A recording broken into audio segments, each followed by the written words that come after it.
कभी आपने ये सुना कि पाकिस्तान में किसी शख्स को 5 दिन की सजा दी गई हो और वो 6 साल जेल के पीछे रहा हो?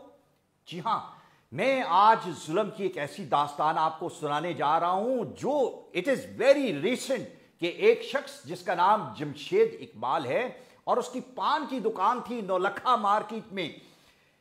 2013 में जो प्राइस मैजिस्ट्रेट हैं उन्होंने एहतराम रमज़ान ऑर्डिनेंस की खिलाफ वर्जी पे जहां पे कहा गया कि उन्होंने रोज़ा खोलने से कोई आधा घंटा पहले अपनी दुकान खोल ली, उसको पकड़ा और इलाका मैजिस्ट्रेट ने उनको 5 दिन की सजा दे दी। और उसके बाद 2013 से लेके इस फ्राइडे तक तकरीबन 6-6.5 साल का अरसा इस शख्स ने जेल के पीछे इसलिए गुजारा कि जेल एहकाम ने कहा कि जब तक तुम्हारे रिहाई के ऑर्डर्स हमें नहीं मिलते, जब तक रोपकार नहीं मिलती, तुम्हें नहीं छोड़ा जाएगा। और उस 5 दिन की सजा के अगेंस्ट जो अपील थी उसके फैसले में कोई तकरीबन 6.5 साल का टाइम लग गया।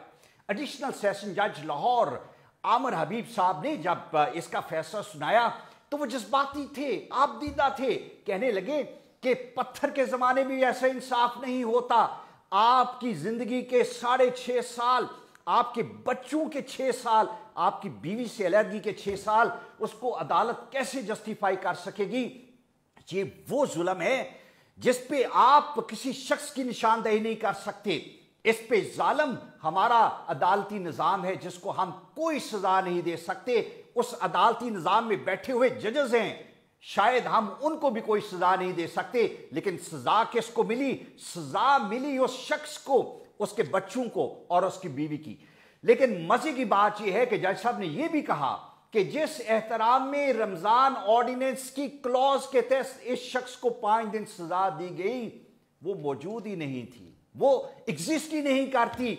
और फिर उन्होंने ये भी कहा कि मैं चीफ सेक्रेटरी से ये रिक्वेस्ट करता हूं कि प्लीज ऐसे अहल मैजिस्ट्रेट अपॉइंट किए जाएं जिनको कानून की समझ हो, जिनको इंसानियत से हमदर्दी का ख्याल हो। लेकिन कहां से आएंगे वो मैजिस्ट्रेट? हमारे इसी सिस्टम से ही वो लोग निकलेंगे।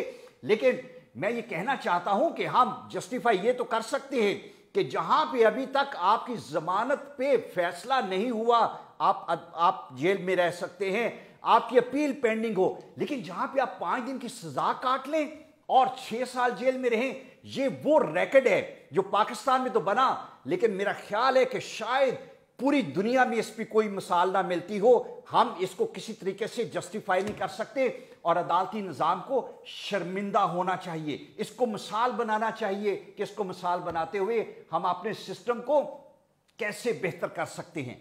मुझे इस फैसले की तफसील जब मेरे कोलीग और बड़े मोहतरम सुप्रीम कोर्ट के एडवोकेट जफर कलानौरी साहब ने फॉरवर्ड की तो उन्होंने साथ एक शेर भी कहा, वो ये था कि मिट जाएगी मखलूक तो इंसाफ करोगे।